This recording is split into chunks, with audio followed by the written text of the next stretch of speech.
Ndugu mpenzi msikilizaji wa simulizi zangu, hii ni Mengi Simulizi.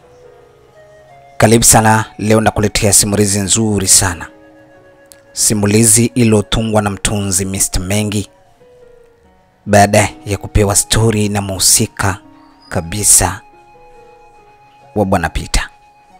Story hii inasema kumbe mume wangu ni shoga. Karibu sana katika simulizi hii.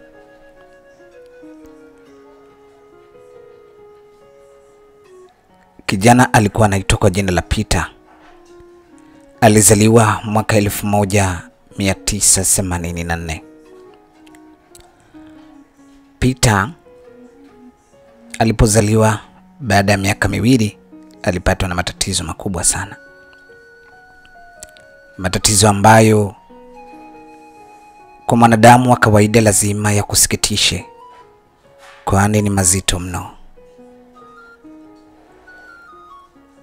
Wazazi wake na Peter, baba yake alikuwa akiitwa Mzee Emmanuel, pamoja na mama yake. Walikuwa ni watu wenye kipato cha kawaida tu, lakini walikuwa wanaweza kubadilisha mboga, kama vile ambavyo Waswahili husema pesa ya mboga walikuwa nayo. Peter alikuwa ni mtoto wa pekee kwa mama yake na baba yake. Siku moja Peter alipokuwa ametimiza miaka miwili, mama yake na baba yake waliamua siku moja kwenda kutembelea mashamba yao katika eneo lao ambalo walinunua kama miaka mitatu nyuma hivi. Baba yake na Peter, Mzee Emmanuel, alinunua ICT, yaani gari ndogo. Hivyo akampakia Peter na mama yake na kuanza kuelekea shambani kwa ajili ya matembezi ndani ya weekend hiyo. Walipokuwa njiani wanakata kona kuelekea barabara inayoelekea mashambani, huko ndiko ilipotokea ajali mbaya. Kulikuwa na lori lililojaza kokoto. Lilikuwa lori la hatari sana, lilijaza kokoto nyingi sana, kokoto ambazo zilifanya lori lishindwe na breki kufeli na kuelekea katika ICT ya Mzee Emmanuel, yaani baba yake na Peter. Ndipo ikaenda ikaigonga gari hiyo, ikawa nyanga nyanga. Ndugu mpenzi msikilizaji, kama unavyojua ICT kwa lori lililojaza kokoto za kutosha ni mtihani kama sisimizi kukanyagwa na ng'ombe. Basi hali ilikuwa mbaya kiasi hicho, ulipigwa mzinga wa hali ya juu. Hatimaye Mzee Emmanuel na mkewe wakapoteza maisha papo hapo. Lakini Mungu si asumani. Peter alikuwa ndani ya ile gari, alivua viatu vyake, lakini kabla ajali kutokea, kwa uwezo wa Mwenyezi Mungu na mgongano ule, Peter alilushwa na kulushwa mashambani huko. Peter alidondokea katika mlima mmoja hivi na akajigonga kichwa chake. Ndipo Peter alipapata maumivu makali na kuzimia papo hapo. Kuna mzee mmoja ajulikanaye kwa jina la Majimoto, alikuwa akifanya kilimo katika shamba hilo. Ilikuwa simbari sana na ajali ilipotokea, hivyo alisikia mshindo mkubwa sana. Mzee Majimoto alisimama na kustopu yama kusimama kulima, na ndo akaanza kusikilizia mlio huo ulikuwa ukililia pande zipi. Wakati anaelekea kuangalia kipi kimetokea, anashika njia ya kuelekea huko, ndiko alipokuwa akipandisha katika jiwe hilo ili apate kuvuka upande wa pili, akamkuta Peter anaanza kulia, kwani fahamu ilianza kurudi. Ndipo yule mzee Majimoto alimchukua Peter na kuanza kumbeba lakini kwa mazingira aliyomkuta alijua fika kabisa amerushwa kutoka katika ajali ile. Emmanuel pamoja na mkewe walikufa papo hapo. Hivyo watu tofauti kutoka mbali na karibu katika mashamba walikuwa wakifuatilia mshindo ule ulikuwa ulilia kiasi sehemu gani. Hivyo walipofika pale ndipo walipokuta Peter wazazi wake wamekwisha fariki. Wakachukua nguo na kuwafunika kama ilivyo ada ya binadamu kuhifadhiana mara tu unapopatwa na ajali. Hali ilikuwa ngumu sana kwa upande wao. Baadhi ya watu walikuwa wanafahamu sura zao, kwani sura ya mzee Emmanuel ilibaki kama ilivyo, ingawa miguu yake na kiuno chake kiligawa sehemu mbili. Lakini mke wake vivyo hivyo alikuwa nyanga upande wa mbavu pamoja na miguu, lakini sura yake ilibakia kama ilivyo. Hivyo kwa baadhi ya watu wanaowafahamu haikuwa ni jambo geni sana. Wengine walisema huyu ni mzee Emmanuel na mkewe.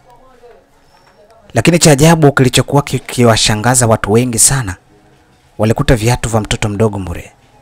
Ndipo walipokuwa wakiulizana, je, huyu mtoto mwili wake uko wapi? Kumbe alikuwa amerushwa kule na kuelekea katika shamba la mzee Majimoto. Basi mara punde tu walipokuwa wakiulizana huyu na yule maswali na kukosa majibu, ndipo mzee Majimoto alipoanza kutokea. Maswali yao yalikuwa kama ifuatavyo. Jamani, si tunashangaa hivi viatu vya mtoto, lakini mbona mwili wake hauonekani? Ni kweli hata mimi napata maajabu. Au ajali ya jini hii? Jamani, wewe nyacheni, msipende kuongea mambo hayo. Ukiongea mambo ya majini hapa na si atatukuta hapa. Basi kila mtu alikuwa akiongea lake. Mara kidogo mzee Majimoto akatokea. Wale watu wakaanza kumshangaa mzee Majimoto akiwa amemshika mtoto yule peku na akiwa amechunika upande wa mguu. Ndipo mzee Majimoto alipofika pale akawaeleza kilichotokea katika kile kilima cha shambani kwake. Wote walikubaliana kwa pamoja na kusema kweli kabisa, huyu mtoto alikuwa ndani ya gari na Mungu atakuwa amemnusuru katika hilo. Hali ilikuwa ngumu. Watu waliofahamu mzee Emmanuel wengine wakachukua simu yake na kuanza kumtafuta mdogo wake wa kike, yani dada yake mzee Emmanuel, yani shangazi yake na Peter.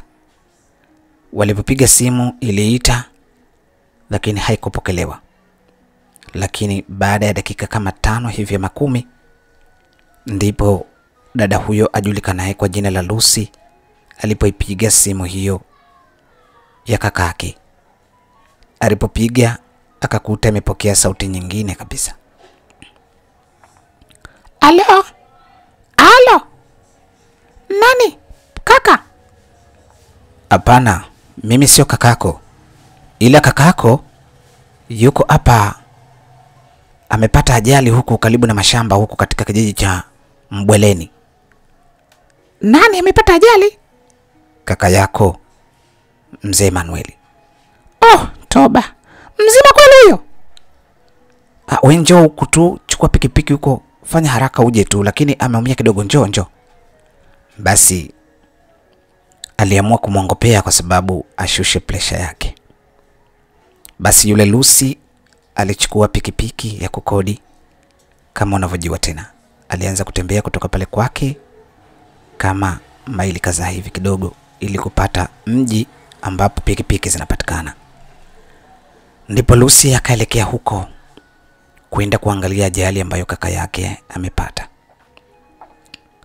Lucy alipokuwa anakaribia eneo la tukio, baadhi ya wadada walimpokea kwa juu, kila mtu alianza kumpa pole. Lucy alivyoona vile alijua kabisa kuwa kaka yake amekwisha fariki. Hivyo alikuwa akibubujika na machozi. Kaka unaniacha mimi kaka. Kaka unaondoka kaka, unaniacha. Kaka wewe, mimi ndo tegemezi langu wewe. Pole basi, pole. Pole ndo mipango ya Mungu. Ndo mipango ya Mungu dada, usijali, vumilia. Basi kila mtu alikuwa akimpa pole Lucy kwa lile lililotokea. Alipofika pale aliona miili ile miwili ya kaka yake pamoja na wifie. Lucy alishtushwa sana kumuona Peter amechunika mguu na kuanza kushtuka. Peter, kuna wewe ulikuwa mumu Peter? Watu wakampoza na kumwambia, "Naam, Peter alikuwa humu, lakini kwa uwezo wa Mwenyezi Mungu Peter alilushwa. Hivyo akufariki." Basi Lucy akamchukua Peter na kumkumbatia mtoto wa kaka yake huyo. Alifurahi sana Lucy kimoyomoyo kwamba kweli kaka ameondoka, lakini ameniachia picha hii. Na kusema la ukweli, Peter amefanana sana na baba yake mzee Emmanuel. Mambo yalikuwa mazito hivyo. Taratibu za kipolisi zilifuatwa na kila mtu aliridhika jinsi taratibu zile zilivyokuwa zikifuatwa. Na mwishowe polisi akaruhusu marehemu wale waje kufuatwa baada ya siku 2 kwa ajili ya mazishi. Kijiji kilizizima kwa ajali hiyo kubwa iliyotokea ya baba yake na Peter ajulikanaye kwa jina la mzee Emmanuel. Mambo yalikuwa mazito kwa upande wao. Basi msiba lilikuwa kubwa. Yaani msiba ulikuwa ni mkubwa mno. Kwani kila mtu alishtushwa sana kwa ajali ile mbaya iliyotokea. Basi mazishi yakafanyika na kila mwanakijiji alishiriki kwa namna yake. Ingawa kilikuwa kijiji ambacho watu wanalima sana, wanapambana sana katika kila sehemu kuhakikisha maisha yanakwenda vizuri. Kijiji kijulikanacho cha Mkabeni. Basi miezi kapita baada ya msiba wa mzee Emmanuel kupita, Lucy akaanza kuishi na mtoto wa kaka yake marehemu ajulikanaye kwa jina la Peter. Maisha yakaanza kuendelea. Lucy alikuwa na maisha ya kawaida tu. Alikuwa analima mboga na kutembeza, kuweka kwenye tenga na kwenda ambapo kuna mji na kuanza kuwatembezea. Hayo ndiyo yalikuwa maisha ya Lucy ili kujipatia kipato. Na mumewe alikuwa ni mremaji mzuri wa miogo. Hivyo alikuwa akipandisha miogo katika baskeli kwenye tenga na kuelekea kwenye miji na kuanza kuuza. Hayo ndiyo yalikuwa maisha yao. Na kwa kipindi hiko walibarikiwa mtoto mmoja wa kike. Mtoto huyo ajulikanaye kwa jina la Selina. Maisha yakaendelea. Lucy alikuwa akiumiza sana kichwa kuhusu yule mtoto wa kaka yake Peter. Yaani mtoto wa kaka yake Emmanuel ajulikanaye kwa jina la Peter. Lucy alikuwa akiwaza sana namna gani yule kijana atapata elimu na maisha yake yatakwenda kwa baadaye. Kwani aliona ni mzigo mzito sana. Kila akimtazama aliona sura ya kaka yake. Hivi alikuwa akibubujikwa na machozi muda wote, akimwaza kaka yake na akimwaza mtoto aliyoachiwa. Miaka ikapita, Peter akatimiza umri wa miaka 4 sasa. Ndipo Lucy akaanza kujadiliana na mumewe ili waanze kumpeleka nasali. Lakini katika majadiliano yao yalikuwa ni mazuri sana. Yule mumewe akamwambia kutokana baba yake alikuwa na plan zake nzuri tu, hebu jaribu kumpeleka katika ile nasari ya kule mjini akasome, kwani kama unavyojua mke wangu, ukiachiwa yatima watu wote wanakutazama utamwendeshaje na utamleaje. Lucy akamwambia sawa, nimekuelewa. Umesikia mke wangu? Huyu mtoto ni yatima. Sasa kama amefikia kwenda shule, aanze kusoma nasari. Sasa hivi ana miaka 4 huyo. Kwa hiyo inabidi umpeleke katika shule ile ambayo watoto wengi wazuri wazuri wanasoma kule, na ukisoma kule mjini kidogo unaonekana kama una manufaa. Kwa hiyo ili huyu mtoto asijisikie mpweke sana, inabidi tuchange tumpeleke kule. Huyu mwanetu Selina bado umri, inabidi tufanye hivyo kwanza. Sawa, sawa mume wangu. Nimekuelewa vizuri mume wangu. Itabidi kesho asubuhi nimpeleke kule nikazungumze na mwalimu. Jibu atakalonipa basi mume wangu nitakurudishia. Mazungumzo yao yalikuwa kama hivyo baina ya Lucy na mumewe.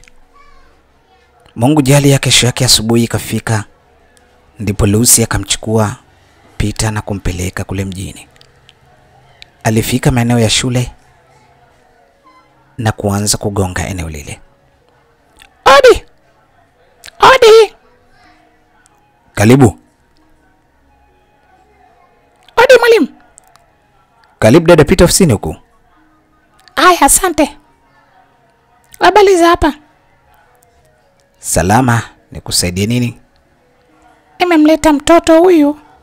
Nataka aanze nursery. Okay, karibu ofisini hapa tukupe maelekezo then utajua jinsi gani ya kwanza. Anaitwa nani? Huyu bwana anaitwa Peter Emmanuel. Oho, Peter Emmanuel. Sawa, shida yako dada? Mimi nataka aanze nursery huyu hapa katika shule yako, kwa sababu shule yako inasifika kweli kweli. Na inaonekana watu wanasoma sana, wanacheza kwa furaha, wanafanya kile kizuri kwa kweli. Yaani shule yako inapata sifa sehemu nyingi sana. Na hata ukiingia katika mitandao pia tunaipata, na tunapata sifa nzuri, na tunaangalia kwenye mitandao. Najua tuko shamba huko lakini smartphone kidogo tunazo. Kwa hiyo hali ndio kama hiyo. Sawa, sieleze sana dada, najua usisifie sana. Unajua wanasema pombe ukisifia sana mwisho wake inakuwa na matatizo. Basi nimekuelewa. Basi karibu sana. Karibu sana. Ngoja nikupe fomu, nikupe na maelezo ambayo utatakiwa ulipie, then Jumatatu aanze shule. Sawa? Sawa, nimekuelewa. Lakini dada, ningependa kujua huyu ni mtoto wako wangapi? Story ndefu sana mwalimu, nikianza kwa kuhadisia. Huyu mtoto bwana ni mtoto wa marehemu kaka yangu. Kaka yangu alipata ajali, akafariki yeye na mkewe. Hivyo akanibakishia mtoto huyu ndio nimlee. Kama unavyojua mwalimu, ukilea watoto hawa yatima maskini inatakiwa wape haki zao zote, kwa sababu huwezi kujua huko wazazi wao wanajisikiaje. Uko sahihi shangazi yake na Peter kama ulivyosema. Basi ni jambo jema. Lakini nijaribu kukuambia jambo moja tu, kwamba si shule yetu hii, wakati mwingine wanakuja wazungu kutoka Ulaya wapi. Kama ulivyosema ulishawahi kuiona kwenye mitandao. Wakati mwingine tunarusha huko ili wawaone. Lakini mara nyingi huja hapa na kuwasaidia baadhi ya watoto na nini. Kwa mimi wazo langu, ila si lazima, ningeomba ujaribu kulipa pesa hapa nusu, kwa sababu umesema ni yatima, na yatima hapa tunawapokea pia, lakini hawalipi full fee. Kwa maana hapa inakuwa ni nusu. Wanalipa nusu alafu wanaendelea na masomo. Lakini kwa mimi ningeomba huyo awepo hapa in case ikitokea kama wanakuja wale wazungu, maana hawana muda maalum. Wakati mwingine wanakuja wanataka kuzungumza na watoto tu, kwa hiyo baadaye wanaona it's okay, wanawasaidia. Kwa hiyo kwa mimi wazo langu ningependa hivyo kama itawezekana. Na wewe ujitahidi kila wiki uje hapa kwa ajili ya kumuona na kumletea zawadi yoyote mtoto wa kaka yako. Sawa, ni wazo zuri. Lakini pia kwa leo nitaondoka naye, ila nitaenda kujadiliana na mume wangu, yani mjomba wake. Kwa hiyo nikishajadiliana naye, nadhani mimi Jumatatu, nadhani hakitoharibika kitu. Kila kitu kitakwenda vizuri tu. Usiwe na shaka mwalimu. Haya, asante, karibu. Haya, Asante. Peter, bye. Bye. Kweli mwalimu. Peter anaonekana ni mjanja sana. Haya dada Lucy, huwe na siku njema. Asante. Basi Lucy akaondoka na kuelekea nyumbani huku akiwa amemshika Peter. Wakafika mpaka nyumbani, na kwa bahati nzuri alimkuta mume wake amekwisha rudi. Akampa maelezo yote katika lile lililotokea kule shuleni.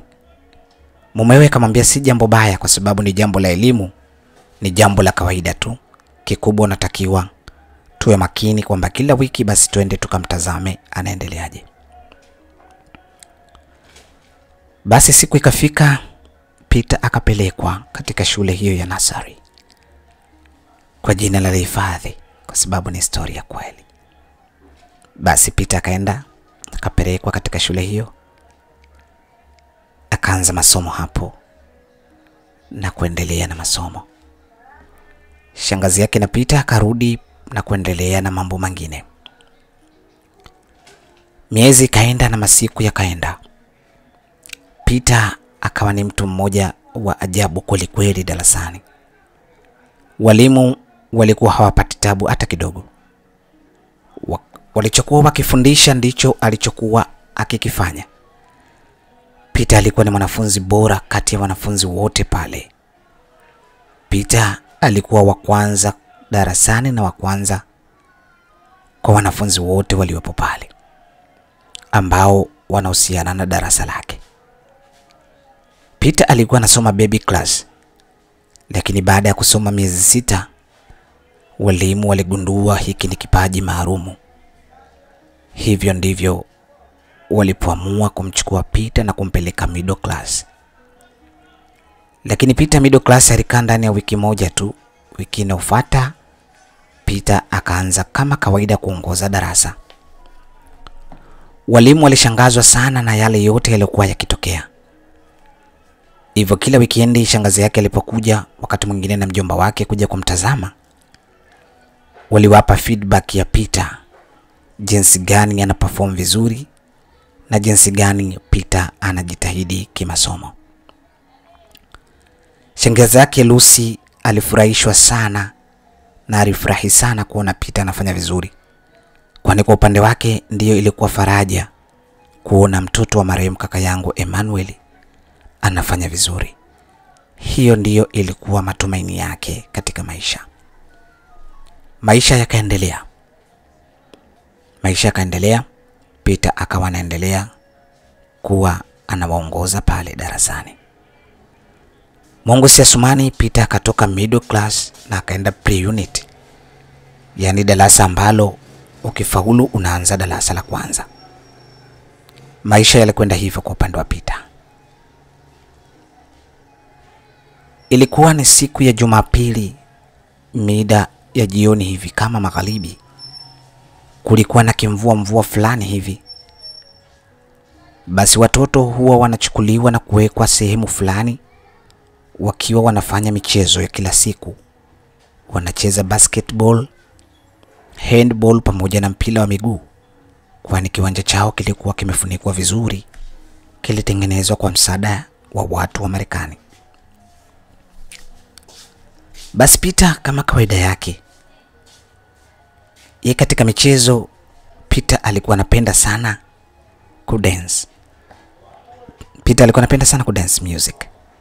Basi ukimwekea nyimbo za kudance, Peter alikuwa akijinyonga nyonga mpaka kila mtu alishangaa kwa kweli kwa uwezo wa Peter. Hali ilikuwa hivyo kwa upande wa Peter. Basi siku hiyo kulikuwa na kinyunyu hivi kinanyesha, kimvua fulani hivi. Mara kidogo wakaona gari 3 za kifahari zikielekea katika maeneo ya shule. Mwalimu alishtajabu na kutazama. Mara kidogo gari zikaelekea karibu na ofisi. Hapo ndipo alishuka mzungu mmoja, na walishuka wazungu kama 7 hivi baada ya huyo mmoja kutangulia. Hivyo ukiwajumuisha unapata wazungu 8. Lakini mkuu wa msafara alikuwa ni mzungu ajulikanaye kwa jina la Stanley. Stanley ndiyo alikuwa mkuu wa msafara. Alikuwa ni mzee fulani hivi, mtu mzima fulani hivi, mwenye umri fulani hivi, kama wa miaka 70 hivi ama 80. Basi Stanley alipofika pale alikuwa na furaha sana. Hello teacher, how are you? Oh, fine. You're welcome. Oh, thank you. Today we have just come here to pay you a visit and to see the children here. Are there any orphans? Yani alimuuliza kwa maana kuna yatima wowote hapa? Mwalimu alimjibu, yes, they are. Ndio, wapo. Okay, we have something to talk to you as well as orphans in general, right? Yes. Mzungu alimwambia, tunataka tuzungumze na wewe pamoja nao mayatima kwa pamoja. Sawa? Mwalimu alitikia sawa. Basi wakaingia, wakaitwa watoto wote kwanza kwa pamoja. Walipoitwa wale wazungu wakafurahi sana kuona watoto wale wa shule. Waliwaitwa kwa pamoja na kuanza kucheza nao muziki. Ulipigwa mwimbo wa Celine Dion. Kama unavyojua tena, kila mtu amejaliwa kipaji chake na Mungu. Peter alianza kudance ule muziki kana kwamba alishawahi kufundishwa. Wazungu wote waliama na kuanza kumtazama Peter jinsi alivyokuwa akijinyonga, akionyesha uwezo wake wa kudance. Basi kila mmoja alipagawa na kuona it's amazing. Ni kitu cha ajabu kweli. Basi wale wazungu wakazungumza na walimu pale. Baada ya kuzungumza na walimu, wakatoa zawadi kwa watoto. Lakini walimuomba mwalimu. Walipendezewa sana na Peter. Wakaanza kuuliza maendeleo yake ya darasani. Mwalimu hakuwa na iana, akamwambia Peter yuko vizuri. Anafanya vizuri darasani na anafanya vizuri hata katika michezo pia. Kwa hiyo mtiifu, msikivu na muelewa vile vile. Basi wale wazungu walifurahishwa sana na Peter. Stanley akaanza kusema, we have just come here to pay a visit, but fortunately we have seen Mr. Peter, the orphans Peter.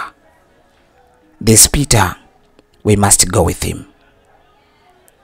He's very intelligent, obedient, kind, happy boy. He has everything in general. We must go with him. Alisema, tumekuja hapa kutembea tu, lakini lazima tuondoke na Peter kwa sababu ana akili, mtiifu, pamoja pia ni mwema, anaonekana kwa wenzia. Basi mwalimu alifurahi kuona Peter amekuja na zali la mentali. Mambo yalikwenda hivyo.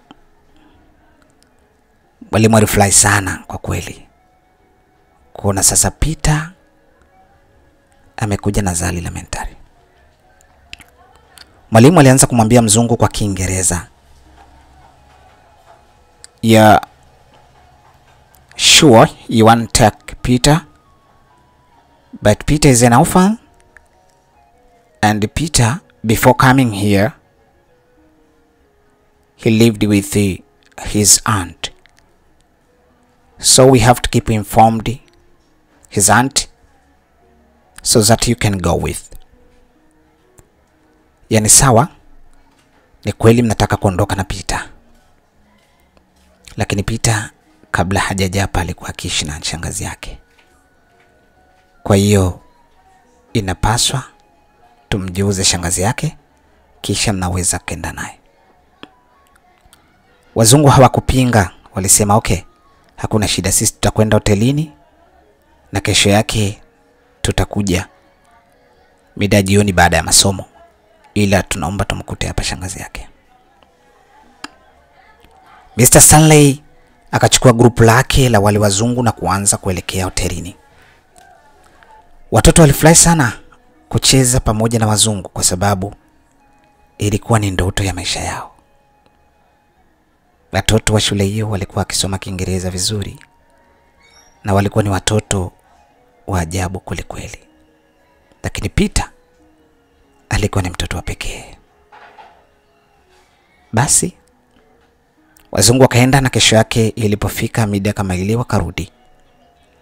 Kwa bahati nzuri mwalimu alikwisha mpigia shangazi yake na Peter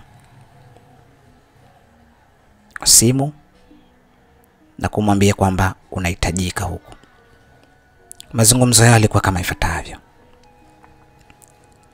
Alo, dada Lucy. Alo, habari mwalimu?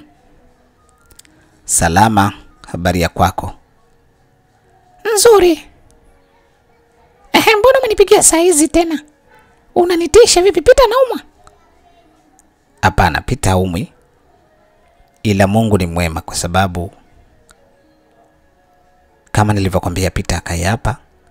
Walipita hapa wazungu, walikuja kututembelea kwa ajili ya kuangalia baadhi ya yatima ambao wanasoma hapa. Walivutiwa sana na Peter. Wenyewe walivyosema, ingawa hawakuja kwa sababu ya kuchukua mtu, lakini kwa zile interview walizozitoa hapa chache waliona Peter na mafaa zaidi kuondoka nao.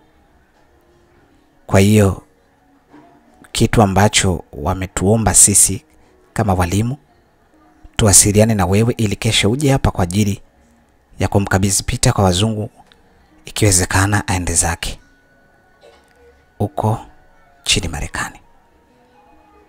Mwalimu, Mungu wangu, unasema ni kweli? Kwa nini nikuongopee, dada Lucy? Fanya hima uje. Basi ndugu mpenzi msikilizaji, kama nilivyokuambia, ile siku ikafika na wale wazungu wakarudi tena mpaka pale shule. Ndipo Lucy shangazi yake na Peter akaja na mumewe ili kushuhudia hao wazungu wanamtaka Peter. Basi wale wazungu walivyokuja pale, kwa bahati mbaya dada Lucy, yani shangazi yake na Peter, alishia darasa la kwanza tu. Kutokana na ugumu wa maisha hakuweza kuendelea kwa kweli. Hivyo lugha gongana, Waswahili husema. Basi yule mzungu alianza kuongea na yule mwalimu alianza kuwa mkalimani ili kumtafsiria dada Lucy.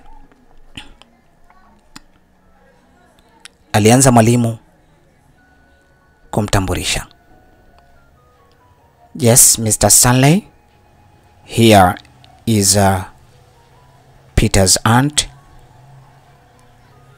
She has just come here in accordance with the statement given to you, or in accordance with the statement given to us, so that we have just called her to come here to confirm what we were discussing yesterday. So Mr. Stanley, you're welcome, and we need you a few words so that we can conclude our issue which we discussed on yesterday. Alisema, karibu sana Mr. Stanley. Huyu ndiye shangazi yake na Peter ambaye tulikuwa tunamzungumzia jana, na kama ulivyoagiza kwa maagizo yako kwamba nimuite, basi nimemuita na amekuja hapa. Ila kama una mawili matatu ya kutuambia basi utuambie, ili mradi tukamilishe jambo letu. Mr. Stanley alianza kumwaga ungenge kama unavyojua. You're right. Thank you in advance for your good cooperation. I feel so pleasure to see Mr. Peter's auntie. I call him Mr. Peter because I respect him. He's a good dancer. He's intelligent, kind, obedient. Has got everything, alright? But, I don't have many things to say here today because no time to waste here. So what is needed is only about taking Peter and getting some documents here so that we can go with. So I think, teacher, nothing more talk. Hey, huyo ndo mzee Stanley. Akimwaga sumu, akimwaga lugha, akimwaga vidude, wabongo wanasema. Akamwambia, mimi sina maneno mengi hapa ya kuzungumza. Peter tumeshamu appreciate kwamba tumempenda. Tumemkubali kwa kila kitu. Hivyo tunataka tuondoke naye. Lakini tunahitaji tuandike document na nini kwa sababu yeye ni binadamu na kupata mawasiliano zaidi. Basi mwalimu akamtafsiria shangazi yake na Peter, yani Lucy, na baada ya kumtafsiria akamwambia basi hakuna shida. Mambo yakakamilishwa pale. Wakaitwa watu wa serikali ya mtaa. Shangazi yake na Peter akachukua email pamoja na namba za simu. Basi wale wazungu wakamchukua Peter na kuondoka naye, yani Mr. Stanley na group lake. Ndugu mpenzi msikilizaji, Mr. Stanley alikuwa ni mzungu mmoja mwenye huruma sana, hasa kwa yatima. Kwa sababu Mr. Stanley, historia yake, mama yake alifariki siku ambayo yeye anazaliwa, na baba yake alifariki siku ya pili, yani alipigwa risasi siku ya pili wakati anatoka benki kuchukua hela kwa ajili ya mazishi ya mkewe. Kwa hiyo Mr. Stanley naye alikulia katika uyatima. Hivyo Mr. Stanley alikuwa ni mzungu mwenye huruma sana, na alitia dhima yake, Mungu akinijalia kuwa tajiri nitatembea nchi mbalimbali ili kusaidia yatima. Basi Mr. Stanley alitimiza lake hilo na alijaribu kutembea nchi mbalimbali. Hivyo Mr. Stanley Marekani kule ana jumba la yatima, lakini Mr. Stanley anapenda yatima ambao wako active, intelligent, kind, obedient na kila kitu, yani ambao wako na akili, watiifu, waaminifu, wema. Ya Mr. Stanley huwapenda sana. Hivyo alivyomchunguza tu kwa uzoefu wake, alivyomchunguza Mr. Peter, ingawa alikuwa ni kijana mdogo kwa kipindi hicho, alikuwa akielekea miaka 5 kwenda 6 sasa. Alikuwa 6-5 hivi. Kwa sababu alikuwa muda si mrefu anatakiwa aanze la kwanza. Hivyo akakubali na kumchukua kwa maana kuna kitu alijifunza. Basi siku ikapita. Shangazi yake na Peter, Lucy, mwalimu pamoja na mjomba wake na Peter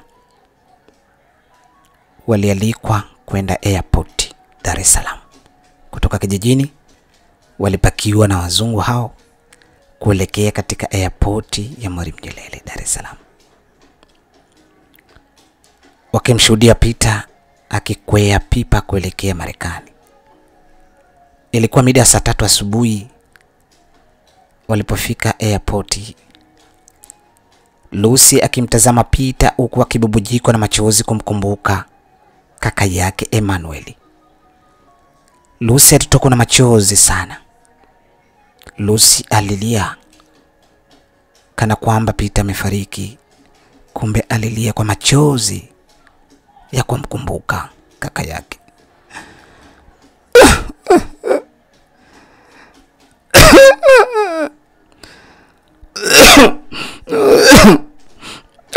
Peter, unanikumbusha mbali sana.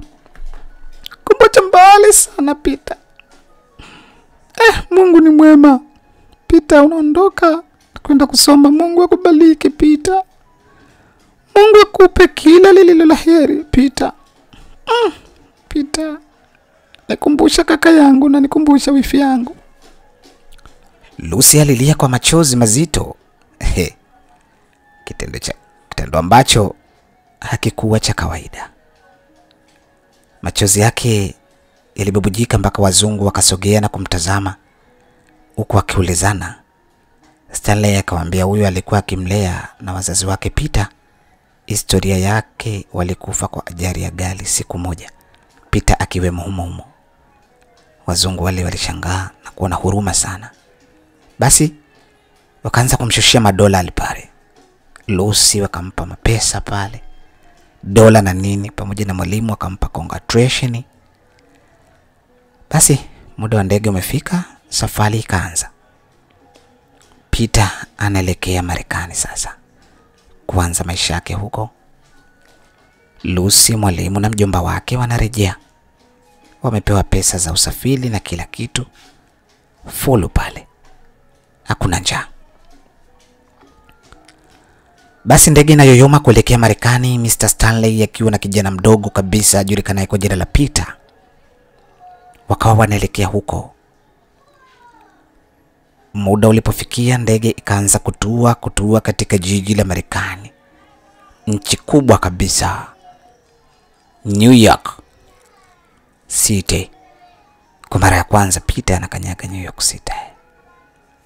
Basi Peter akashuka. Peter ni kijana mmoja mjanja sana. Alivyoona tu mji uko tofauti, na katika wazungu wote Peter alimganda sana Stanley kwa sababu alimuona yuko karibu yake. Hivyo Peter akamuuliza Stanley, kwa kuwa shule alikuwa akisoma Peter ilikuwa ni English medium.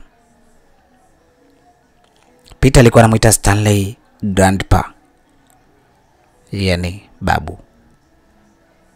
Akamuuliza, Grandpa? Here is America? Yeah, it's America. It's a New York City. You're welcome, Peter. Thank you. Thank you. A very nice city. It seems very nice city. All right. Thank you, Grandpa. All right. You're welcome. Don't feel bad, right? Feel alone. Mzee Stanley akamwambia, jisikie uko nyumbani bwana. Karibu. Peter alimuuliza Mzee Stanley, kwani hapa ndio Marekani? Hatari sana. Basi mambo yakaendelea hivyo. Walipofika pale, Mzee Stanley akamchukua Peter mpaka nyumbani kwake kwa mkewe. Wale wazungu wengine wakaondoka kwa sababu Mzee Stanley wale walikuwa ni wafanyakazi wake. Basi Mzee Stanley akaanza kukaa na Peter nyumbani kwake. Mzee Stanley kila akiwaza kumpeleka Peter katika jumba la watoto yatima, roho yake inakataa kabisa kwa sababu anaona kabisa huyu afanane kukaa kule. Ana akili nyingi sana huyu. Bora nijaribu kuwa naye, next time anaweza kanisaidia kitu. Basi Peter akaanza kuishi pale nyumbani kwa Mzee Stanley. Mzee Stanley akawa anamchukua Peter na mpeleka shuleni kama kawaida, shule za Marekani tena unazojua. Na Peter akawa huko nako anafanya vizuri zaidi. Mzee Stanley alikuwa na mtoto wake mkubwa wa kiume ajulikanaye kwa jina la Michael. Mzee Stanley, huyu mtoto wake ajulikanaye kwa jina la Michael, huyu alikuwa na mambo ya maajabu sana huyu. Yani Michael ana mambo ya maajabu sana. Kwanza anapenda sana starehe. Alafu Michael mara nyingi sana anapenda mashoga. Yani yeye ni mtu anapenda sana kulawiti, yani kufanya mapenzi ya jinsia moja. Anaitwa Michael. Huyu Michael ni mtoto wa kwanza wa Stanley, zee la kizungu lilomchukua Peter kutoka Tanzania. Basi maisha yakawa hivyo, mambo yakaenda. Peter akawa anaendelea kwenda shuleni, anarudi pale nyumbani, akawa sasa kama family tu. Na Mzee Stanley na mkewe wakawa wamemzoea vizuri Peter na wakawa wanaenjoy maisha. Lakini Michael alikuwa na ubaguzi sana wa rangi. Kwanza akiona mtu mweusi hasa anayetoka nchi za kimaskini, basi Michael alikuwa anamuona huyu huyu wa kumfanyia kitu tofauti tu. Hatakiwi kuwa na maendeleo makubwa kiasi hicho. Basi mzee Stanley akawa busy na Peter yuko busy na masomo. Basi mzee Stanley kama kawaida yake, kwa kuwa alikuwa ni mtu wa kusafiri na kwenda maeneo ya hapa na pale kutafuta mayatima wengine ili kuwasaidia na kuwapeleka katika orphanage kule katika jumba la mayatima. Akawa yuko busy. Basi Michael alikuwa tayari ameshaandikishwa, alishukua tayari amemzoea Peter sasa pale, ambaye mtoto wa Stanley huyo. Basi akawa amezoeana na Peter. Peter akawa anamuita kaka, Michael kaka, na Peter wakawa anaitana kaka pale, kana kwamba mzee Stanley ni baba yao mmoja. Lakini Peter alikuwa anamuita Michael kaka, wakati huo akimuita mzee Stanley babu. Alizoea hivyo kwa kweli. Basi Michael akaanza kumzoea Peter. Siku moja Peter alivyorudi kutoka shuleni, akawa amekaa kwenye chumba chake anapitia kwenye laptop mambo yake pale. Michael akamwambia, Peter, inabidi leo twende klabu. Peter akamwambia, mimi ni mtoto, nitaendaje klabu? Akamwambia, sikiliza, mimi nitamuonga yule polisi wa klabu pale ili tuingie. Tutacheza mziki, tukishatoka tutarudi, nitakurudisha kwa sababu kesho ni weekend. Peter akamwambia, sawa, sawa. Hakuna tatizo. Basi mambo yalienda hivyo. Peter akawa anaendelea kusoma pale. Mara ilipofika muda wa kuondoka kesho yake sasa, ndipo Michael akamuita Peter. Mr. Peter. Hello, brother. You come here. Okay, I'm coming. I'm just getting prepared here. Alimwambia Peter, njoo. Akamwambia sawa. Peter akaitika akamwambia sawa, ndio najiandaa hapa, nakuja. Basi walipotoka pale wakaondoka. Wakaenda na ndege, kusema kule kuna ndege kama daradala ambavyo unatumia huko Dar es Salaam kutoka Ubungo kwenda wapi. It's normal tu, kuna train za umeme, ndege. Yani ni jambo la kawaida. Basi Peter na Michael wakaenda mpaka klabu. Kama nilivyokuambia ndugu mpenzi msikilizaji, Michael ni mtoto wa mzee Stanley, lakini ana tabia moja za ajabu sana. Anapenda sana mashoga. Wakati huo Michael alikuwa na nia si nzuri sana kwa Peter, kwa sababu alimuona ni kijana mdogo na ametoka Tanzania, nchi ya kimaskini. Ukizingatia Michael ni mtu wa starehe sana, mtu wa mibangi, midrag na nini. Basi mambo yakaenda hivyo. Wakatoka zake pale mpaka klabu kule wakacheza sana muziki. Sasa Peter ajui vinywaji vya kule vingi kwa sababu yeye anapenda sana kunywa soft drink basi Peter alikuwa anaagiza soft, lakini Michael alichukua soft za Peter zile akamchanganyia na vilevi ambavyo vilimfanya Peter aanze kuchanganyikiwa kwenye kichwa chake na kulewa. Basi Peter alilewa siku hiyo. Wakati huo Peter anaelekea kuwa na umri wa miaka 7 hivi. Akalewa. Michael alipogundua Peter amekwisha lewa, alimchukua na kuondoka naye kwenda naye katika hoteli moja ya kifahari sana, huku akimtambulisha kama mwanae amelala. Watu wa hoteli waliona kawaida tu, ni mtu ambaye ametoka klabu amekuja kulala na mwanae. Basi Michael, kutokana na tabia zake za kishenzi na tabia mbaya ambazo hazikubariki, Michael alianza kuchukua mafuta. Ndugu mpenzi msikilizaji, inasikitisha sana hii. Akachukua mafuta na kuanza kumpaka Michael maeneo ya puru, yani nyuma ya maumbile yake. Yani kwa lugha nyepesi nadhani mtakuwa mmenielewa. Ani amempaka nyuma kwa ajili ya kumlawiti. Amepaka mafuta yale na kuanza kumuingiza Peter taratibu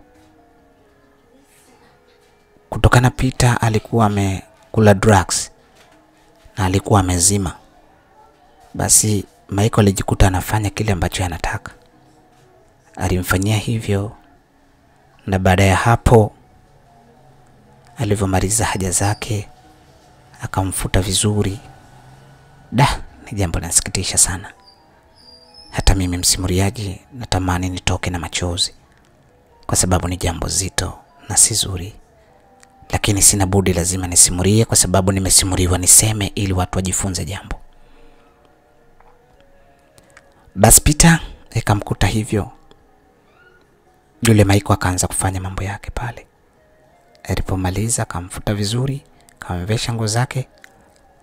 Baada ya kama masaa 3 hivi Peter aliinuka. Na Michael akachukua vidonge fulani hivi. Akamwambia meza hivi vidonge kwa ajili ya kutoa uchovu, kwa sababu umechoka sana. Kumbe vile vidonge ni vya maumivu, kuondoa maumivu juu ya mwili wake. Basi kutoka pale wakaondoka mpaka nyumbani. Lakini Peter baada ya siku 3 hivi alikuwa anakwenda shuleni, anarudi kwenda shuleni. Wakati anaenda msarani alijikuta yuko tofauti na mara kwanza ambavyo alivyokuwa. Hapa Peter alijipa mashaka sana. Kaona mambo gani tena haya? Pale sasa Peter akaanza kukua na akili kumjia taratibu.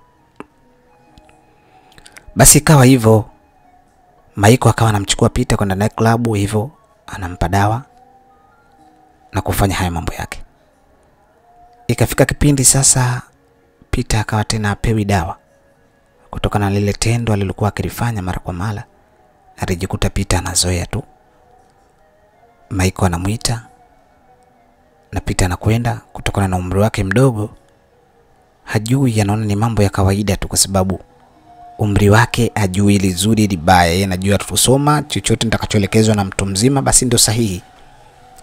Basi Peter hapo ndiye alipoanzia ushoga. Lakini ushoga huo ulisababishwa na Michael, ambaye mtoto wa mzungu ajulikanaye kwa jina la Stanley, ambaye alimchukua kutoka Tanzania kwenda kumpeleka kule. Lakini Stanley hakuwa na nia mbaya kabisa. Lakini Michael, kutokana na unyanyapaji wake binafsi, ingawa si wote watu wa huko wako hivyo, kwa sababu kila mwanadamu ana tabia zake. Inaonekana tu huyu ni tabia zake tu za kishenzi, ndio maana. Basi ikawa hivyo. Ikapita kama miezi 6 hivi, mzee Stanley akarudi kutoka nchi ya jirani kidogo, alipokwenda kutembelea yatima. Peter akawa anawaza nimwambie kuhusu yote yanofanyika ama la. Akasema ngoja nitaongea naye, kwa sababu huyu mimi ndo babu yangu na huyu ndiye alionitoa Tanzania. Wakati huo Peter mara nyingi alikuwa akiwasiliana naye. Peter alikuwa akiwasiliana na shangazi yake mara moja sana, kwa sababu shangazi yake alikuwa hajui kutumia email. Hivi alikuwa mara nyingi akimtafuta mwalimu siku za Jumapili na kupiga simu na kwenda kuzungumza na shangazi yake. Lakini Peter swala lile hajawahi kumgusia shangazi yake, kwa sababu alikuwa anajua ni swala la kawaida tu, kwa sababu hajui zuri na baya kwa kiasi hicho kwa umri huo.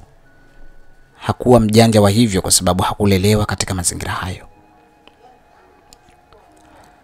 Lakini aliwaza kumwambia mzee Stanley kuna something ambayo tunafanya mara nyingi na kaka Michael.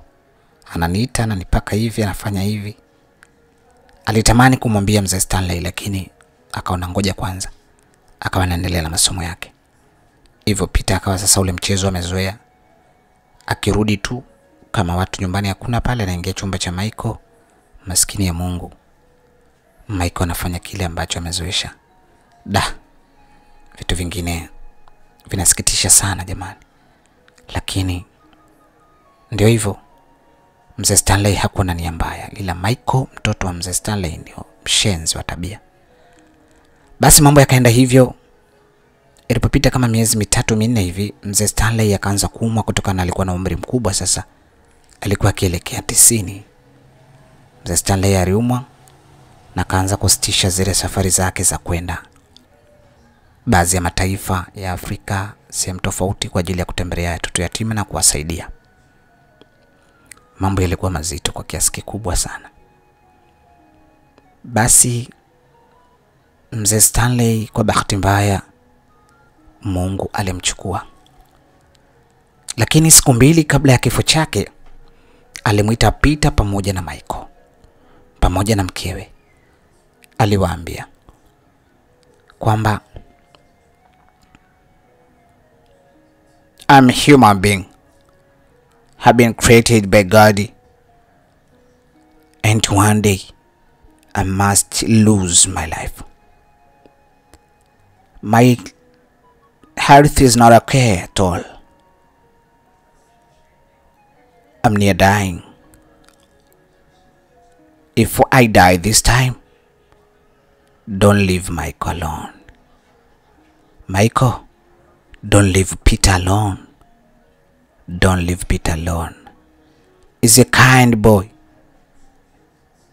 intelligent boy, creative boy, clever, handsome boy. You never leave him alone. My wife, I'm telling you, Peter is my everything. Peter is my everything. You make sure Peter lives good life, all right? Mzee Stanley siku mbili kabla kifo chake alisema kuambia familia yake. Lakini aliwaambia Michael, yani yule Michael mtoto wake wa kwanza, mwenye michezo ya ajabu ajabu akimfanyia Peter. Na mama yake, yani mkewe mzee Stanley, na Peter akiwepo, akawaambia mimi ni mwanadamu, nimeumbwa na Mungu, muda wowote naweza nikaelekea kwa Mungu wangu kwa sababu nimeumbwa.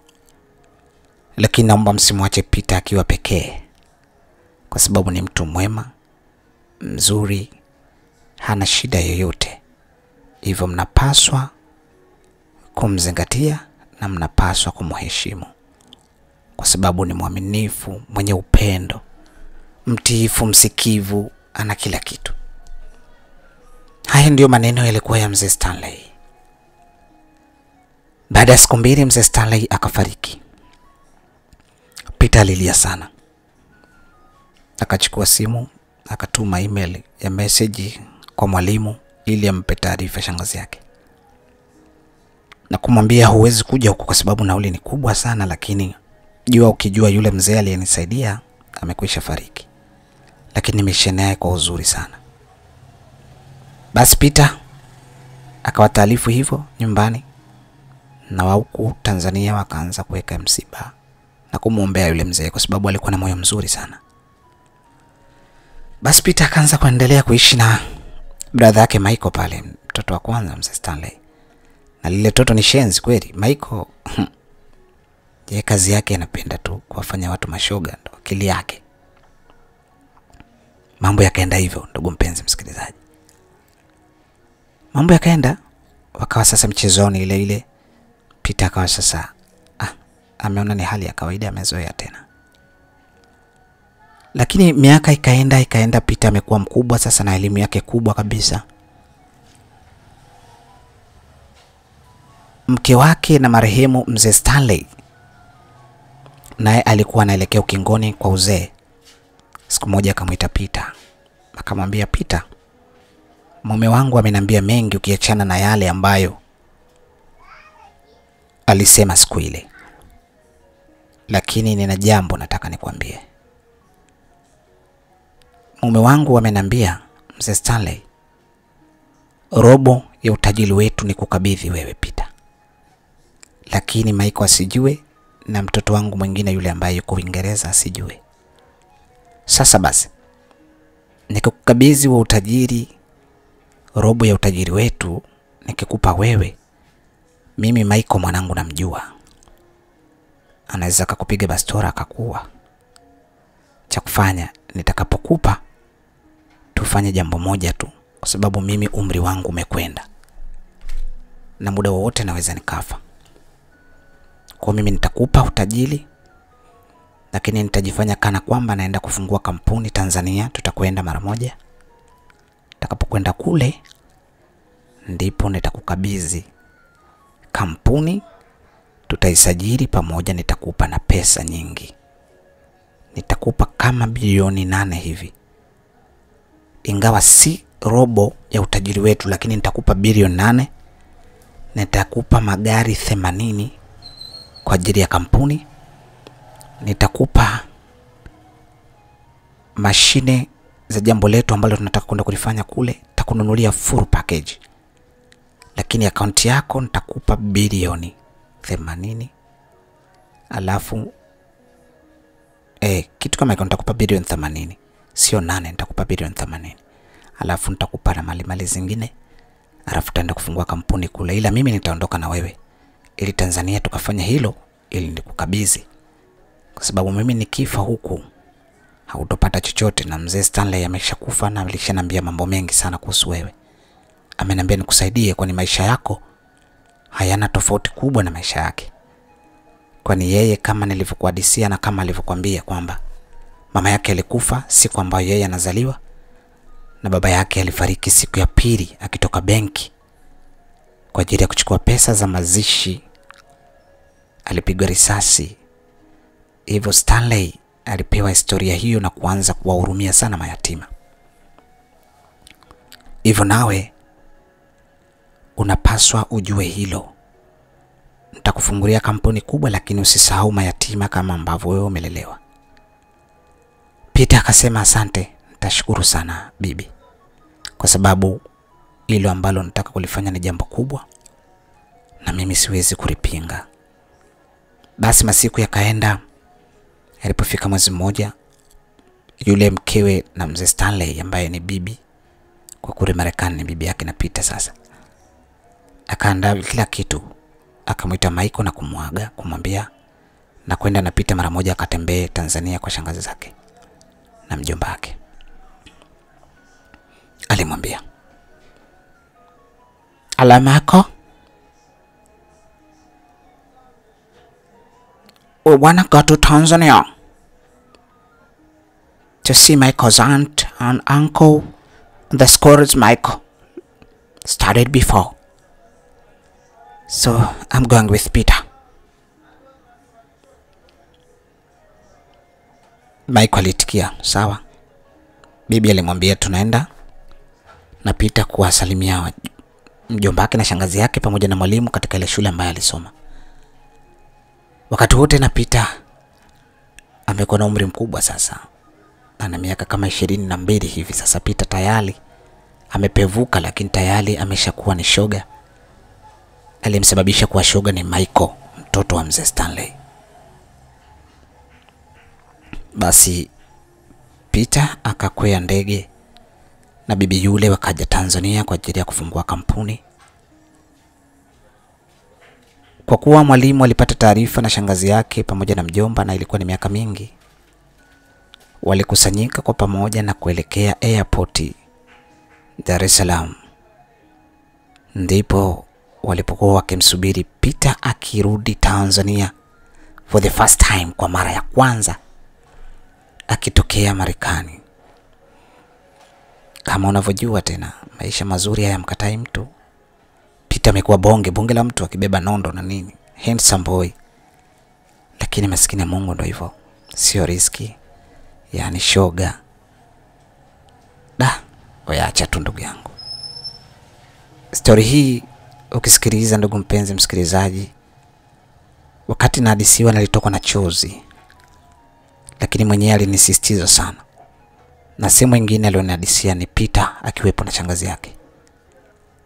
Alisema natamani watu wajifunze kutokana na mimi.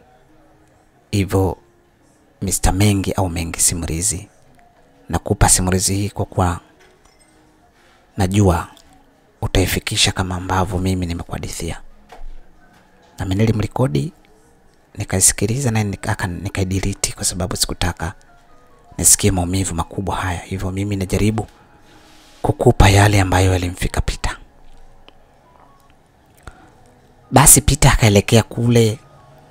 Walivyoshuka pa airport, shangazi na mjomba pamoja na nani, kipindi hiko tena ni watu wazima kwa sababu miaka 20 sasa na 2 Peter, na kati aliondoka akiwa na miaka 4. Ni miaka mingi of course. Basi walifika pale, wale wakaeka mabango yao kama harama. Peter alivyoshuka na bibi akawa anaangalia alama azioni, anamwangalia shangazi yake amwelewi. Mara kidogo akanyosha tena, bahati nzuri mwalimu akamkumbuka Peter. Peter, you are a big boy. Peter kasema, wow, teacher, alright. Come on, man. Long time no see you. How you doing? What's cooking? What's up? Up to the mark, worrying up onto yours, man. Come on. Peter alianza kumwaga ungenge. Si kawaida babu. Kitu ambacho wakati mwingine unaweza kusema ndo maisha alivyo. Hayo ndo maisha ndugu yangu. Kila mtu na kile alichoandikiwa, kikubwa kumuomba Mungu. Basi Peter alishuka, alimwaga ungenge na bibi yule kizungu akawakumbatia, shangazi Lucy, mwalimu pale pamoja na mjomba wake na Peter. Wakati wote tena ndio choka mbaya tena. Shangazi Lucy washauza baadhi ya viwanja vyao huko. Ingawa Peter alikuwa anarushia pesa za kula, lakini unajua tena maisha alivyo, hakuna kinachotosha. Basi Lucy na mumewe wakamkumbatia Peter na kupanda kwenye gari pamoja na bibi pamoja na mwalimu. Walipofika pale katika ile shule wakaitembelea na kuona watoto yatima wengine. Peter tena ni miaka 22 kwenda 23, tena amekuwa mtu mzima na elimu yake kubwa tu. Kaja pale naye akasaidia yatima baadhi kidogo. Then akarudi na kafunguliwa kampuni yake kubwa pamoja na kuachiwa pesa hizo. Wakati huo Michael kule Marekani analalamika tu kuondoshewa shoga yake, yani ni Peter. Alizoea tu kumfanyia vitu vya ajabu mshenzi huyo. Basi mambo yakaenda hivyo. Of course ni kitu ambacho kilishangaza sana, lakini ndo dunia ilivyo. Basi Peter akaenda zake mpaka kwa shangazi kule na kwa mjomba wake. Wakati huo bibi akamfungulia kampuni na kila kitu, wakatumia siku nyingi tu kurekebisha kila kitu kukaa sawa. Baadaye mambo yao yakaenda kuwa mazuri kabisa. Wakakamilisha. Peter akamsindikiza bibi kuelekea zake chini Marekani.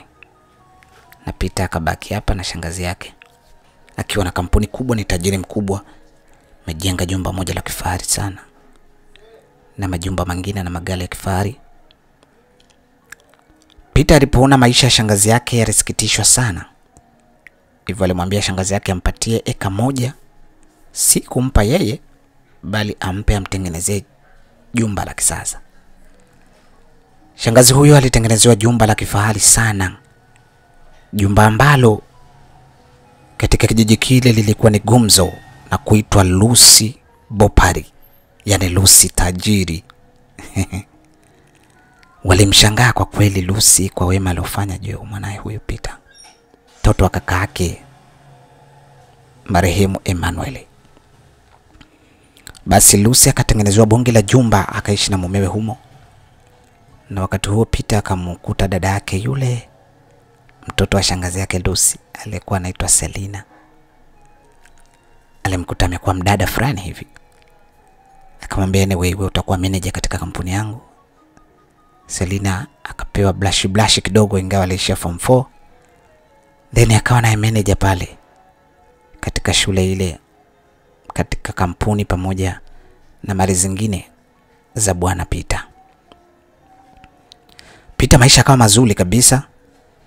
Hivyo Peter baada ya miaka 2 akamuita shangazi yake Lucy na kumwambia, shangazi, sasa naona umri wangu umefika. Ninakimbilia miaka 25 sasa. Nahitaji nioe, niwe na mke wangu. Peter, shangazi yake akamwambia, ni jambo jema mwanangu.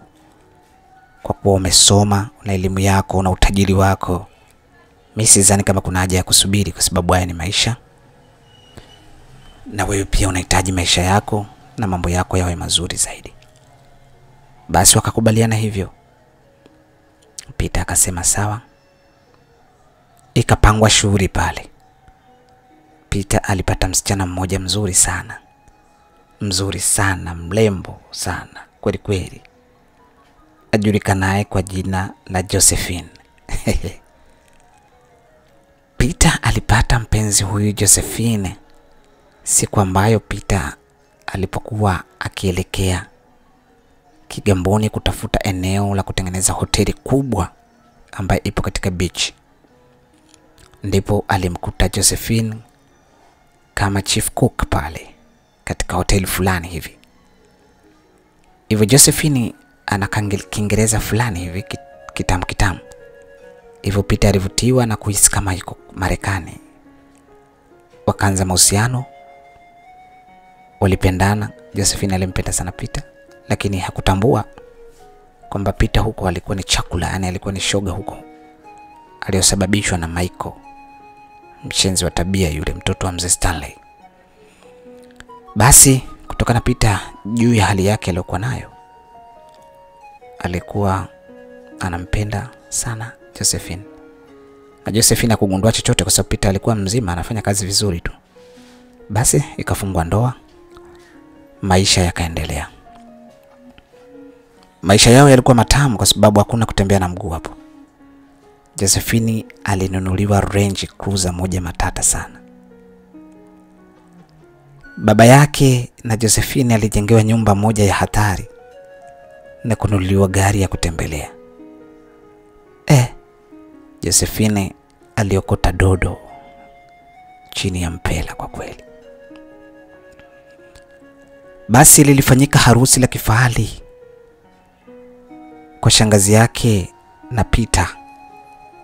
Wanakijiji walikusanyika wengi kweli kweli. Familia ya Josephine ilipata ufahari kwa kuolewa na kijana aliyekuwa akisoma nchini Marekani. Harusi ilifana. Watu kutoka mbali na karibu walikaribia kwenda kuenjoy. Vyakula vilikuwa vya buffet, watu walikunywa na kusaza. Walifurahi, zilichezwa ngoma za kila aina. Na kila lililokusudiwa la furaha lilifanyika. Hayo ndiyo yalikuwa maisha yao. Walifurahi sana. Lucy alifurahi kwa kilio cha machozi ya furaha. Alitamani kaka yake Emmanuel angekuwepo, lakini Mungu alikwisha amua kabla. Alitamani wifie mama yake na Peter angekuwepo, lakini Mungu alishamchukua kwa makusudi yake.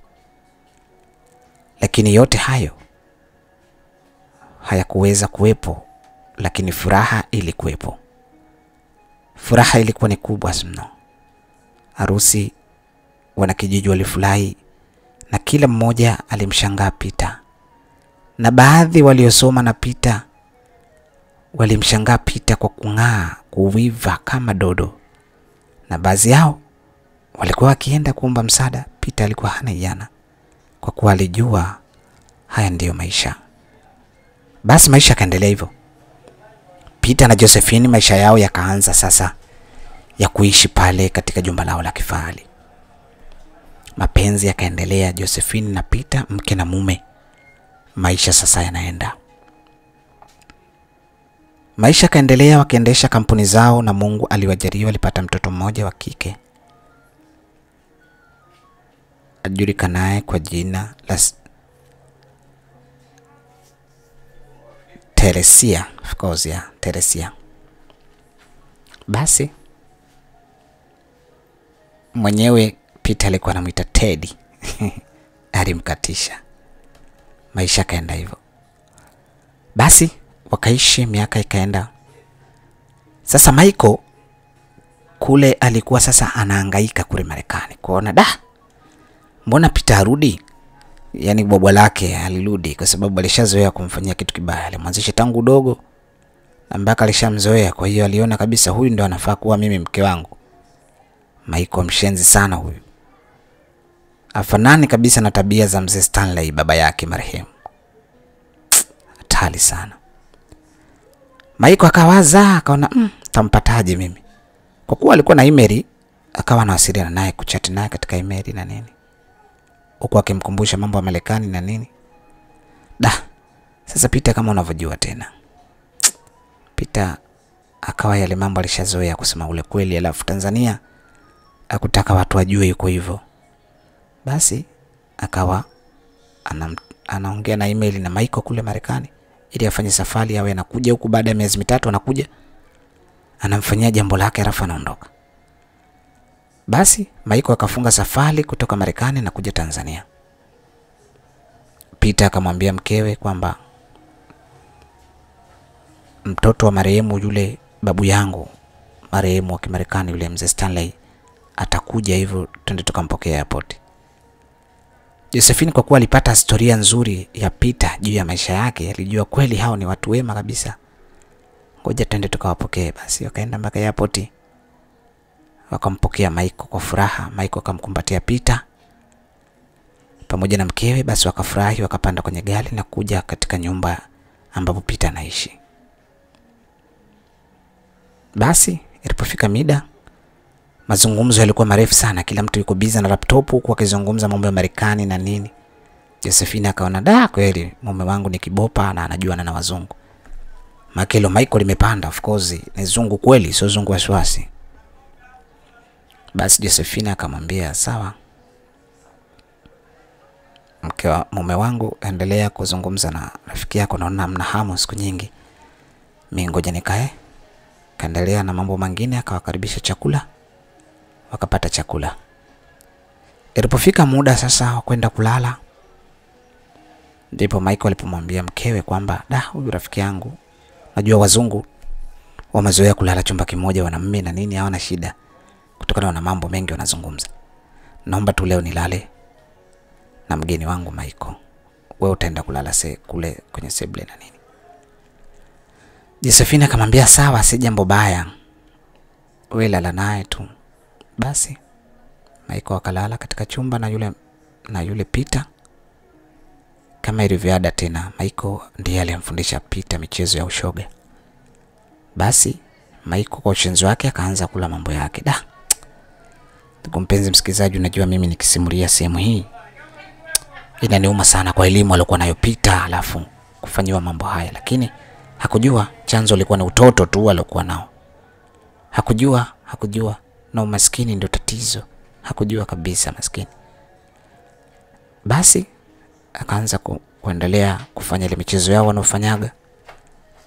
Akakaa kama siku 2 pale Michael akakaa kama siku 2 pale. Basi wakawa analala na Peter siku 2 zile.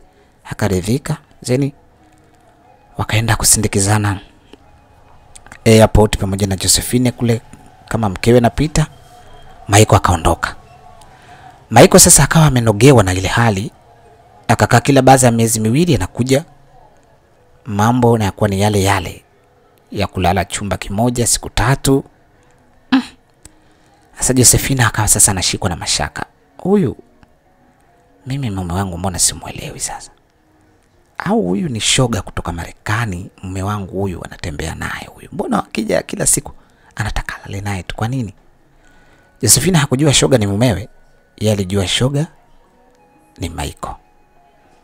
Basi kila baada ya miezi 2 Michael anakuja Tanzania, vile mchezo na ule analala siku 3 anaondoka.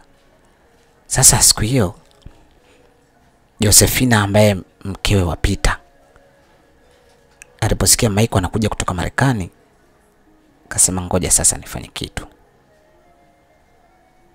Akamwambia haya. Basi alipomwambia vile, walipokuja kama kawaida yake, Josephine akawakaribisha vizuri. Ilipofika muda wa kulala, akaingia wakalala wawili wale, Peter na Michael. Josephine akaondoka. Kuondoka Josephine akatuma message kwa Michael. Akatuma message kwa mumewe Peter. Kumradhi. Akatuma message kwa mumewe Peter. Akamwambia Peter, mimi natoka. Naenda kwa mama mara moja, amenipigia najisikia homa. Then asubuhi nitarudi. Peter akaona yes, hapa ndo poa, sasa tunafanya ukumbi wetu. Basi Peter na Michael sasa wakawa wanafanya mambo yao machafu. Lile zungu Michael ni shenzi. Likati namfanya Peter kama mkewe. Kwa kuwa alikwisha mzoesha.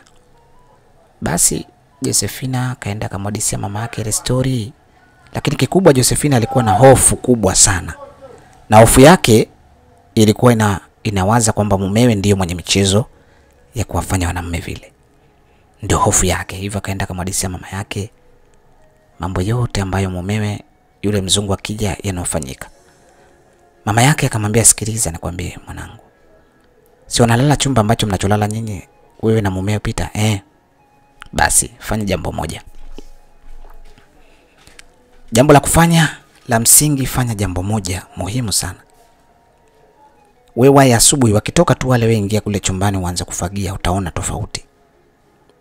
Kama kuna jambo limepita basi utajua. We mkubwa sasa mwanangu Josephine. Basi Josephine akasema sawa mama. Akatoka akawahi asubuhi kwenda pale, akawakuta bado hawajaamka. Akafanya usafi pale ndani. Mara kidogo lile zungu likaamka kwenda kukoga pamoja na Peter, naye akatoka akaenda kukoga. Josephine akafanya haraka sana kuingia mle ndani. Josephine alikuta kondom 4 zilizotumika zina manii. Josephine alijisikia vibaya sana kuona mume wangu mbona sasa anafanya na wanamume hivi. Utajiri wote utulokuwa nao kweli. Maisha atakuwaje haya? Josephine alijua mumewe ndiye anakaza wenzake. Kumbe mumewe ndiye anakazwa, maskini ya Mungu. Msiba mkubwa. Basi Josephine akasema, mimi sikubali, leo naanzisha varangati hapa. Naanzisha varangati kabisa. Basi Josephine alitumia moyo mgumu sana. Alichukua zile kondom na akachukua kazitia kwenye pochi vile vile na mbegu zake. Akasema, mimi naenda kuzipima hizi. Kama za mume wangu nitajua, kama mume wangu ndo anafanywa hivi nitajua. Basi alikimbia. Peter akati atoka kukoga na Michael anaingia ndani na kukuta zile kondom wazioni. Peter alishtuka sana, aliona sasa hii aibu. Sijui itakuwaje, nitamwambiaje mke wangu. Basi Josephine akaelekea mpaka kwa shangazi yake na Peter ambaye ni Lucy. Akamuonyesha vile vitu na akamhadithia. Lucy alisikitika sana. Lakini akasema, kama Peter anaanza kutembea na wanamume sasa hivyo si jambo jema. Lakini tutamuita tuongee naye. Basi lakini Josephine alikuwa na akili nyingi, akasema, auntie, twende hospitali tukapime hizo mbegu. Kama za mume wangu basi najua mume wangu anafanya, na kama sio za mume wangu basi mume wangu ndio anafanywa, kwa maana mimi sijui hapa kinachoendelea. Basi Lucy na Josephine ambaye mkewe wa Peter wakaelekea mpaka hospitali. Kwa kuwa Josephine alikuwa na pesa za mumewe alikuwa Peter mwenye miela, kama jambo dogo tu. Daktari akamfuata, akampa shilingi milioni 2, akamwambia, fanya hivi, nihakikishie ukweli hapa. Niko mimi na Lucy na shangazi yake. Daktari akasema ukweli, hizo mbegu ni za kizungu bwana. Yaani inaonekana mzungu ndiye alikuwa anafanya. Hivyo inaonekana mumeo ndiye alikuwa anafanywa. Umeelewa? Josephine alidondoka pale. Akaanza kulia. Nimeolewa na shoga. Mungu. Kwa nini mimi? Mwanamume mzuri nimepewa. Mwanamume mwenye jina zuri, mwanamume tajiri, ana kila kitu. Peter mume wangu, kwa nini umekuwa hivi? Unafanywa mume wangu kumbe shoga. Lucy shangazi yake na Peter naye akaanza kububujikwa na machozi. Naye akaanza kulia. Mungu wangu. Emmanuel kaka. Umeniachia mitihani mizito. Umenipa raha za dunia, naishi maisha mazuri kutokana na mwanao. Lakini kumbe mwanao ameharibika. Vilio vikatanda pale baina Josephine mke wa Peter pamoja na Lucy shangazi yake na Peter. Imeshagundulika kwamba Peter ni shoga. Mtihani sana. Basi ilibidi wapige moyo konde warudi mpaka kukutana na Peter. Wakati huo kule nyumbani Peter na Michael baada ya kuona jumba lishakuwa bovu, Michael Faster akachukua passport yake na kuelekea kwa ndege ya haraka kalale Kenya ili aondoke. Na Peter akawa anatapatapa sasa. anataka kujinyonga kwa sababu ni jambo la aibu sana. Basi Lucy, mjomba wake na Peter pamoja shangazi yake na Peter pamoja na mjomba wake Peter na Josephina mkewe wa Peter wakaelekea kule pamoja na mama mkwe wake na Peter. Kwenda kule wakamkuta Peter ameweka sturi na ameweka kamba kwa ajili ya kujinyonga. Mkewe Josephina akawahi kamba ile, akawahi sturi hile, akamdaka Peter, akamwambia, mume wangu, kwa nini niambie ukweli tu, wewe ndio unafanya ama wewe ndio unafanya? Kana kwamba hakuamini majibu ya daktari. Peter akaanza kulia kwa huzuni na kusema, oh my God, forgive me. Mungu wangu nisamehe. It's not my option. Si chaguo langu. It's not my willing. Si nia yangu. It's all about poverty. Ni umasikini tu. Peter akaanza kumwambia mkewe, mke wangu nisamehe sana. Ni story ndefu nikianza kukupa usiyoijua juu ya maisha yangu. Lakini tambua kilichonifikisha hapa ni umaskini kwa sababu ya baba yangu na mama yangu kuondoka. Hivyo nilikuwa yatima na kilichonifanya niende Marekani ni uyatima wangu na si vinginevyo. Mzee Stanley hakuwa na nia mbaya na mimi, kwani alikuwa ndio mkombozi wangu wa maisha yangu mpaka haya maisha tunaoishi sasa. Mimi pamoja na nyumba zote nilizozijenga na magari yote ninomiliki na kampuni zote nilizozimiliki ni kwa uwezo wa Mzee Stanley. Lakini nilipofika Marekani, mtoto wa Mzee Stanley ajulikanaye kwa jina la Michael ni mshenzi na ndiye aliniharibia maisha yangu. Mke wangu, sikupenda kufanya yote hayo, lakini nilifundishwa ningali mdogo mpaka nikajikuta ni mazoea. Hivyo sikuwa na namna ya kuepuka yote haya kwa kuwa ilikuwa ni desturi yangu kipindi niko Marekani. Lakini kilichonipeleka hiki na yote yaliyonitokea ni kwa sababu ya umaskini. Hivyo tujitahidi, tupige moyo konde, narudi kwa Mungu wangu na muomba Mungu anisamehe kwa yote niliyoyafanya. Lakini jua kwamba nimekwisha kuwa kilema, siwezi nikapona moja kwa moja. Kikubwa ni kuniombea na siku nikasirikia. Kama unadhani hutoweza nivumilia kuwa mumeo, na shangazi hatuweza kunivumilia kuwa mtoto wa kaka yake marehemu Emmanuel aliyefariki kwa ajali mbaya ya gari, ajali ambayo Mungu kwa makusudi yake alinitupa mimi nje, lakini hakumaanisha niwe shoga, ila ubinadamu kwa roho zao tu. Michael alikuwa ni mtu mbaya sana kwangu, lakini Stanley alikuwa ni mtu mwema kwangu. Hivyo maji yakishamwagika hayazoleki. Mke wangu, forgive me, nisamehe na kuomba tuendelee na maisha yaendelee mke wangu. Lakini tambua mumeo niko hivyo. Shangazi, nisamehe, sikupenda kufanya yote haya, ila nilifanyiwa kipindi niko na umri mdogo, ila naomba unisamehe. Mjomba, mkwe, si lengo langu. Nina akili, nina elimu ya kutosha, najua si jambo jema, ila nilishafanyiwa tangu mdogo. Na waomba wamama wote, vijana, wazee mnaolea mayatima, kuweni makini sana juu ya watu ambao wanataka kuwasaidia mayatima.